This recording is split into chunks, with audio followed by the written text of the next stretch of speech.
Hi, everyone. Happy Music Money Monday. In today's episode, I am having a conversation actually, and I am having a conversation with Kyle Hunter, who is the CEO of a music library called Rhythm Couture. They do music licensing and get their artists' placements into commercials, brands, different company deals, TV shows, and film. Rhythm Couture, in particular, has done music deals with companies such as Calvin Klein, Forever 21, Monster Energy, the show Power. Kyle Hunter, the CEO himself, he is also a musician and he's been able to get his songs placed in hundreds of placements, and he's also co-written with other successful artists such as Kid Cudi. He also has been able to get his music onto some major radio plays. So I hope that you guys get a lot of good takeaways from this, and happy Music Money Monday. Let's get into it.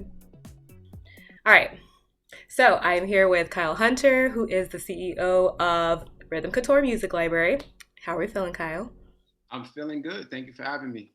Yes, I'm happy to have you too. And I'm sure everyone watching this is exciting, that they'll be excited to hear a lot more from you as well. So tell us a little bit about Rhythm Couture first off and explain exactly what it is that your company does in the music industry.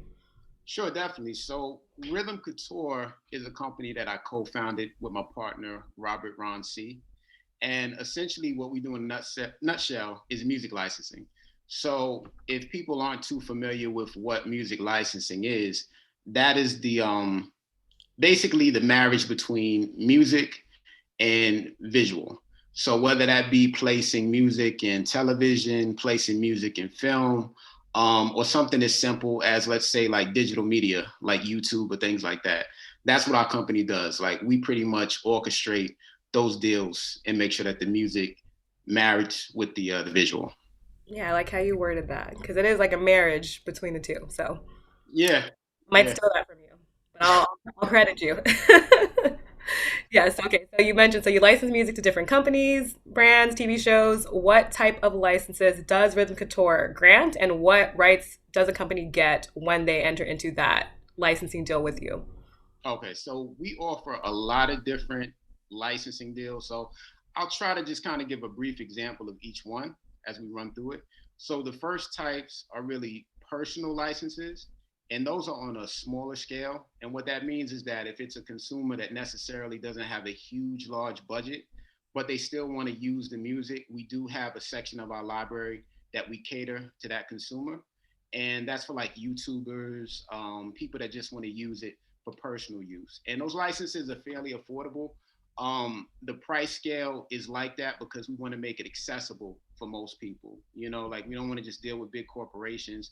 It's important that everybody has access to the music in our library. The second one is really focused around business models. So whether it be small businesses, medium businesses, large scale businesses, those businesses can utilize our music for, let's say, if they want to do corporate work, corporate presentations, we get a lot of those as well. You know, people that want to utilize it for that fashion. We also get major corporations that deal with movie productions, TV licensing as well, and we also get a lot of custom music requests. So we really get a whole lot of custom music requests, you know, to really kind of put that out there. Like people want custom music for, you know, trailers and things like that. So each license gives that individual the ability to use it for that specific purpose. So if someone wants a personal license, you can't take a personal license and use it for a major corporate production. You know, like that's it just is what it is, right? You know, it's in the details. So we got so many licenses, but you know, like I said, everything caters to the consumer. That's good. You can you explain what you mean by consumer though, just so because you're throwing it out there? Because I have people that watch that are just starting out and maybe they have no idea what that even means. Yeah, yeah, definitely, definitely. So the consumer is basically the person that's making the purchase. That is the individual that says, "Hey, you know, I want a commercial license or I want a personal license." That's what the consumer is. Okay, great. And you also mentioned that you do a lot of custom licenses. So what I guess, oh yeah, oh, how big is your music library currently? Like how many artists do you have that are able to create this whatever custom songs that a company would like to use or a consumer? let's stick to Right, the consumer. right, To you. right, right. To consume. Right. So we presently have a roster of over 40 musicians, and our roster is on a global scale. So we have musicians in Madrid, Italy, Paris, Africa, Hong Kong, pretty much anywhere that you can imagine. Like we have musicians placed there, and what they do is they have music that's already created, but we also do that custom music per customer. So let's say that the consumer says, "Hey, you know what? I want a song that has a flair of like Asian, accents or instrumentation." Then we will then put it on that musician to say, "Hey, this is what we need. This is the brief. This is the budget that we have," and then they'll create it. So yeah, our roster is very big, but also very diverse because we have so many genres of music that they do. So, it pretty much helps when we have such a huge pool of talent to pull from. Yeah, I get that. And it's cool that you have a lot of creators from all over the world. So you can really produce a lot of good work and, as you just said, diverse. Yeah. Yes. But so the question that everyone will be wondering is how does an artist or a songwriter or a producer get their music into your music library, or how do they become part of your music library? Oh, definitely, definitely. So we we take on artists based upon like the need that we have. So a lot of times if we have like a lot of hip hop acts, then we might cap it for a little bit until we might need a different type of subgenre. So if people aren't familiar with what a subgenre is, that's a genre within a genre. So let's say we have a lot of hip hop acts, but they're more so mainstream hip hop. Then we might want some underground backpack hip hop that we might bring into the fold.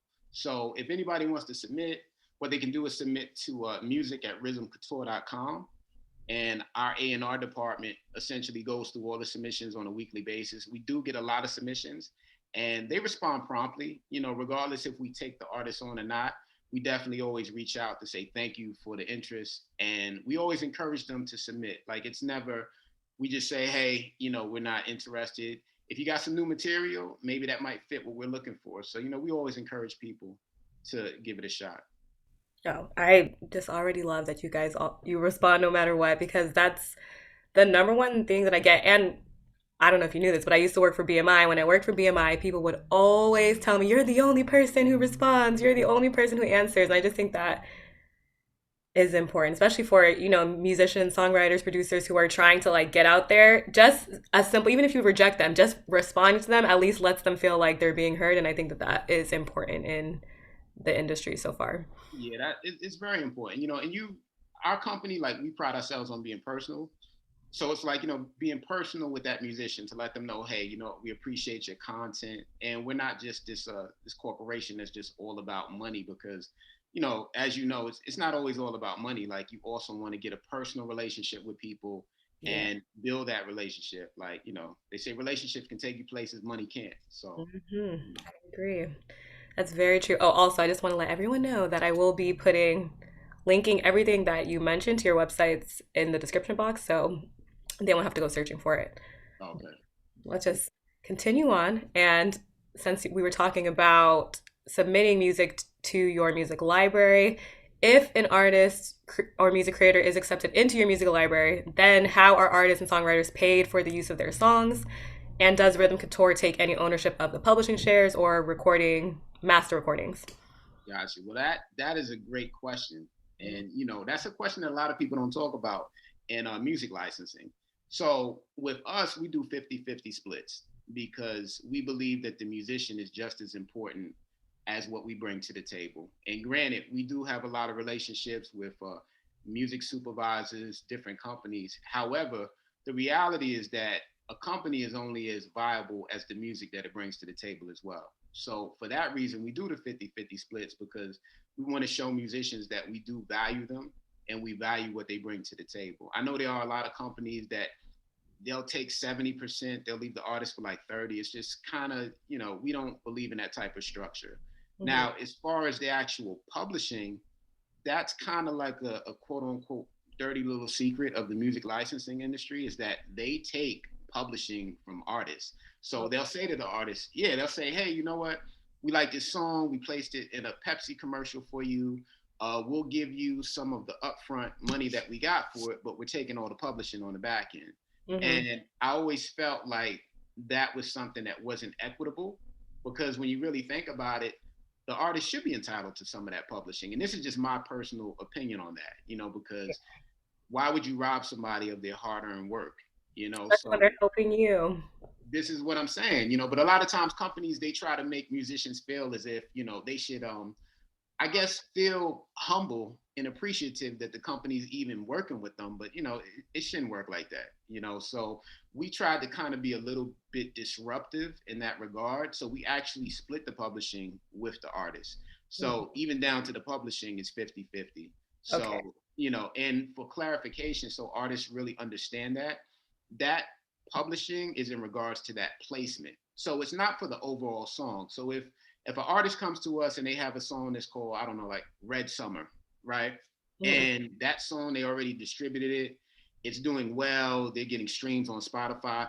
That's all the artists. We have nothing to do with that. However, if we pitch Red Summer for a Super Bowl commercial and they get the placement, then we would redo the publishing, basically. You see what I'm saying? For that particular placement. So So it's that you important to do artists.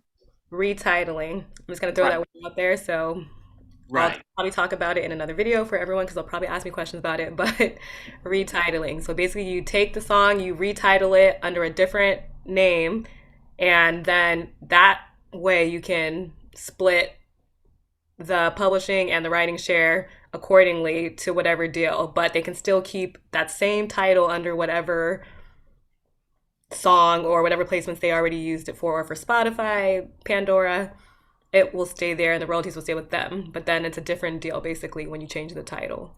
Exactly. And I feel that's equitable. At the end of the day, like everybody eats. I don't feel anybody should try to, make another person not be the benefactor of their hard work. You know what I'm saying? Like, that's just crazy. Yeah. I That is crazy. Like I Yeah, think it's crazy all the time. I don't even know how the music industry has got away with it for so long, but yeah. What I yeah. think a lot of times it's that quote unquote starving artist mentality. So a lot of times if musicians, they're not getting paid, they're really struggling, sometimes those agreements, they just sign them because they say, hey, you know what, something's better than nothing. But actually, sometimes that something is really nothing, like when you look at the terms and what they try to leave you with. So that's Yeah. one thing that I stress to musicians, like always make sure that you do your due diligence and that you're reading that documentation. If you don't understand some of the legal terminology, then hire someone that does, so Yeah. they can actually keep you informed, you know? Yeah. I preach that all the time.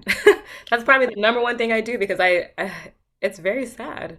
It really is. It's so sad to see. And it's because people are thinking, like you just said, the starving artist mentality. So in this time period, yes, you're a starving artist. You can be starving again in the future. You can lose that money just as quick as you got it. So you need to make sure that you are not a starving artist in the future as well. And the only way you can do that is if you continue to own some type of publishing shares, some type of recording shares. Like you need to still have that for yourself. Yes, publishing is paramount. Like I think when people think about, like, I call it retirement money. Like it's basically retirement money. Like that's what's working for you in your older years, and you don't have to be a musician that's 70 years old with a cane trying to perform on stage. You can you can kick up Unless you want to. unless you want to. But Yeah, unless you want it's to. not it's not a need, it's a choice at that point. So yeah.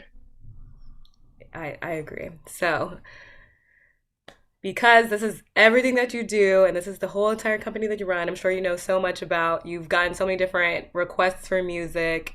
So, in your experience, what are the qualities of a song that your clients generally look for? And you can also give examples if you want. You don't have to give anyone away or any companies away, but what are the typical genres they go for? What do they look for in songs that you have seen, or you can give stories or examples of that? Yeah, definitely. So, a lot of times companies will come to us and they'll say that they want cinematic hip hop. And if people aren't familiar with cinematic hip hop, that's basically very big hip hop production that has a lot of build-ups and then just a lot of just intense moments within the song. So we get a lot of that. A lot of times, people want that type of music. A lot of times they just want upbeat tempo hip hop. So a perfect example of a song we placed was entitled Blindfolds. And Les Mills, which is a fitness company, they actually purchased that song to use for one of their programs. It's called the Grit Fitness Program. And it got distributed globally. And yeah, it worked very well actually in the sequence of the fitness. So we find that a lot of intense hip hop music is what they look for. Um, and I mean, that's pretty much what we've been getting a lot of requests for, you know? Okay, I like that you explained what cinematic hip hop is because Oh, people yeah, definitely. Yes. Okay, so then also, do you get a lot of requests for, or not even just requests, because maybe it's not custom, but I guess requests. Do you get a lot of requests for instrumentals only, or do you have any occasions where songs with vocals are requested as well? Yeah, for the most part, we get a lot of requests for vocals and instrumentals. However, we do make sure that we do provide the instrumental as well, because sometimes when they use it for a scene or a certain type of sequence, they might end up chopping it up and they might only want the instrumental for a certain portion of it. So we make sure we give them both, you know? Okay, that's good. So you just explained that you give them both, and this whole time we've been talking about you as a CEO of this music library, but you're also a musician yourself, and you have been able to get a lot of placements for a lot of your work. You've co-written with other successful artists. You've been able to get radio play for yourself, and those are things that a lot of my subscribers aspire to. So, can you tell us a little bit about yourself and how you got started with your music career? Yeah, definitely, definitely. So I grew up in Queens, New York, and more specifically, it was South Jamaica, Queens, New York when I grew up. Jamaica. Yeah, South Jamaica. Everybody knows about South Jamaica from 50 and G Unit, Lost Boys, but Nikki. yeah, Nicki Minaj. Yeah, Can't forget about Nikki. yeah. Queens is like it's basically just a hub for talent. But so the era that I grew up in was they coined it the crack era, and during that period of time, essentially, if people aren't familiar with the crack era was coined that because that was a period where they flooded a lot of narcotics into minority communities. So during that time where I grew up, it was insane. It was a lot of addiction, high rates of incarceration, a lot of gang violence that was going on during that time. So it was a very volatile environment outside, like growing up for me. Inside the house was a totally different story. Like my dad, he was like a jazz player. Oh, Uh, yeah, my mom, she was a educator for the New York City Board of Education. So inside was, it was like jazz music, church music, growing up in that environment. But outside was like chaotic, I think So that's like the perfect incubator yeah, to make a musician. Yeah, that's a good exactly. job.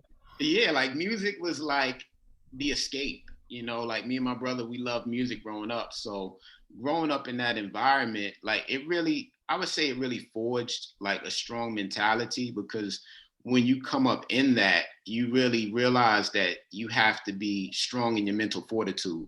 So what I mean by that is like you have to make choices and you got to realize that you can always choose your actions, but you can't choose your consequences. So I saw a lot of people growing up in the street environment, and I always knew like I didn't want to be incarcerated. I didn't want to be another statistic. Like I actually wanted to do something positive. And I knew that music was a skill set that I had, and I also had a skill set for business. So I said, all right, you know what? I just had to focus myself to actually just work hard on my music. And that's what I did. I started going to a recording studio in Ozone Park.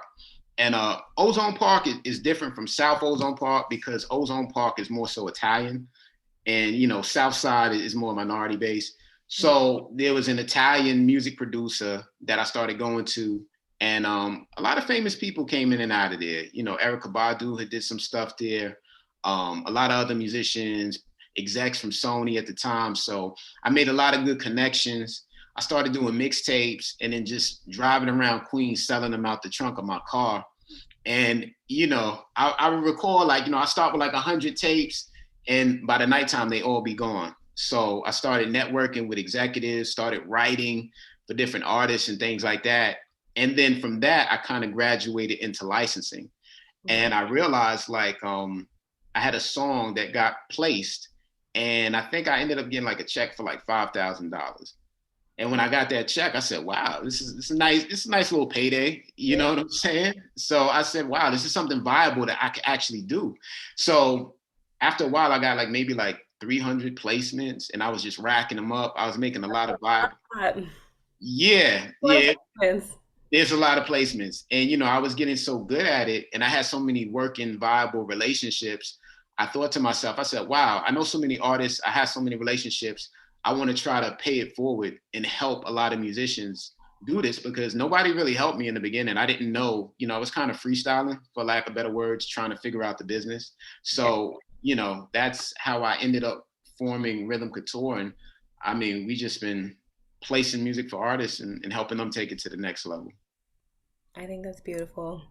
I always love stories like that. I really, really do. And I'm glad that you figured out that the licensing world is a world that you can make some noise in, because a lot of people are always chasing after like that dream of stardom and fame, but they don't even know or realize like you can make a lot of money in licensing your songs to different companies and TV shows and film. Like I did a video actually on who you think makes the most money in the music industry, and most of the time it's the people who make music for TV shows and film. Those are the people who, because they TV shows and film are never going. They're played all around the world. Those royalties stay on. There's shows that get in syndication for many, many, many, many years ahead, and there's a lot of money out there. And Yes. licensing, like you don't have to be uh whatever like Trey Songs or somebody. You can still make a whole bunch of money just by licensing your songs, and it's also good that you were able to put a lot of other people on and not just focus on yourself. So Yeah, I'm big on that. Like I feel like paying it forward is a big thing, and not enough people do it. But once you're able to make progress, you got to help people out. Like that's what it's about, seeing people do good, you know? I agree. On that same breath of seeing people do good, what is a piece of advice that you wish you would have known when starting out? Or what is something that you would say is need to know info for someone who wants to create music for brands, companies, TV shows, or get into licensing like you? And you can also answer both questions if that tickles your fancy. Yeah. Well, so the first part of your question, um, wow, there's a lot of things I wish that I knew in the beginning. Yeah, so the first thing I would say is that collaboration is greater than competition. Ooh. So understanding like the fundamentals of collaborating with like-minded people. Mhm. And in the beginning, I was just trying to do it all um, just with my small circle. So I had a lot of musician friends, and they were producers, singers, rappers, and everything we did, I tried to keep it in house. But as I grew as a musician and even as a businessman, I started to realize, well, you don't have to limit yourself to a microcosm. Like you need to expand your horizon, because when I started collaborating with musicians in other places, then I realized that those regions started to become consumers, Mhm. and we were able to market in those regions. So if I collaborated with a producer in Germany, well, he had a base in Germany, and we could pitch it to outlets in Germany as well that he had connections with over there. Yeah. And I just continued to do this. So I figured like if I knew that when I first started, that would have been really solid to utilize. I think that's important. I also want to just ask this question that's related to that, because I know a lot of people with collaboration, especially when you're used to working by yourself or doing everything for yourself or doing something with the same group of people, the second that you start collaborating with others, it's was it comfortable for you or uncomfortable? Because I find a lot of times it's uncomfortable when you first start, but you have to push past that uncomfortableness. Yeah, it was a duality. And I'll explain that, because, like you said, you have to get out of your comfort zone. So, actually getting to that point where I was like, all right, I can actually work with new people that I normally don't work with. But the other side of it was some of the people in my circle, and I call it AYC. It's an acronym. It's called assessing your circle, right? And I had to assess some of the people that were around. So it was a lot of people who I had long-term relationships with, and I kind of felt like obligated to help them because I was doing well. But the reality was, some of those people, they just weren't putting in the work. Mm-hmm. So in a certain sense, it was actually a sense of relief to start working with new people that actually shared that passion, shared that drive, had that business savvy and foresight to see, hey, we want to take it to a new place. So that's one thing I would tell people too. Don't feel entrapped to certain relationships. You know, if it's reciprocated and it's healthy, it's positive, then by all means. But, you know, if it becomes toxic and these are people that are just weighing you down, and, you know, they call them the Debbie Downers, right? Every time they call, it's like, it's drama, it's depressing. It's like, you know, this ain't work. This ain't it. No, I agree. I like that you touched on that. I really do. Yeah. Well, that is really beautiful that you said it's a duality, because yeah, at one sense it's uncomfortable, but then in another sense you're like finding your people. Basically, you're finding people who are like-minded, and that's, I don't know, it opens up a whole new world when you're working with people who are like-minded. Not like your friends are not like-minded like you or don't have the same dreams as you, but people who are going to put in the same amount of work as you and are going to think outside the box like you should be thinking. Yeah. You should be thinking. I get nervous with everything in this world now because everyone's like so big on cancel culture, but just trying to be me and say things how I say things. So you should be thinking outside the box. It's true. You know, like Common had this line that I love. He said, you know, some people let the block the mind.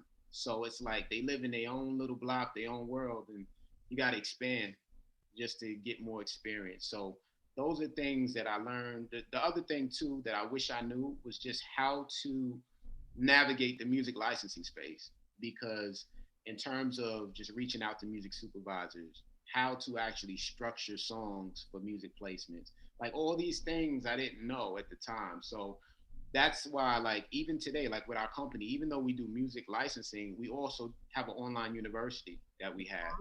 Yeah, and that's for musicians that even if you're not even on our roster, we still put it out there where people can access it, because at the end of the day, the knowledge is like just so valuable. Just things that you can do as a musician to get yourself out there. That's great. That is, but I guarantee everybody wishes they knew about all of that when they first started out. But if you did know about that, then you probably would not, I don't know, I just think you wouldn't have done as well, because you wouldn't have to learn everything. Like, you know, process is part of it. I think it's beautiful as well. It helps you get there, and you get to see certain things that work and don't work on your own personal level, because Lord knows everything in the music industry is not going to fit into a little box. Like, so many different situations arise, and I think it's good that you learned through experience, like trial by error, basically. Yeah, it's best. You know, there's no substitute for actually experiencing it yourself, you know, and it makes you a better person, and it makes you just more realistic on how you deal with musicians in terms of just wanting to see them succeed, you know? Yeah. You're also more knowledgeable when you experience things yourself than learning it from a book or a course. Yeah. I'm very big on education, but I'm just saying that there are things that I have learned that until I'm in the situation, I did not understand until I was in the situation. It's true. Experience is the best teacher. So, you know, that's paramount. So, I mean, though, you know, those are the main things I would say that I wish I knew back then. But, you know, now I pay it forward. So that's what it's about. It's another good thing for people to know. Yeah. I completely agree with that. Pay it forward. That's amazing. I think that's about it. Ooh. Yeah. I thank you so much for being here today. You dropped a lot of gems that I'm sure will be helpful for so many people, especially my subscribers, because I feel like that was perfectly in line with everything that they want and that they're always asking for. And it's good to get your perspective on that and your knowledge on that. So I'm happy with that. And thank you again. I also want to re-point out. Oh, you're welcome. Yeah. This is Kyle Hunter, CEO of Rhythm Couture, which you can follow him on Twitter at KSparksTV, which I will put right here, or explore Rhythm Couture's website at rhythmcouture.com, which I will be linking everything below in the description box. All right. Well, I hope that you guys got a lot of good takeaways from the conversation. I really think that he said a lot of things that could help a lot of people. If you truly listen and try to understand everything that he talked about, it's pretty much everything that I try to stress to you guys on my channel. So I hope that hearing it from someone else, hearing other knowledge that I do not have from him, and I hope that his story maybe resonates with some of you in a way that I don't or other people don't. But yes, I am excited to be bringing more conversations like this and with many other people within the music industry to your guys' screens.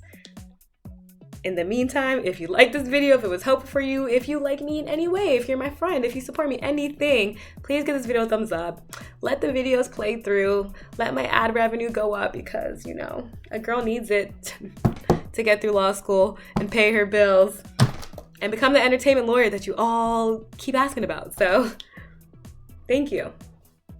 Happy Music Monday. Until next time. Bye, guys.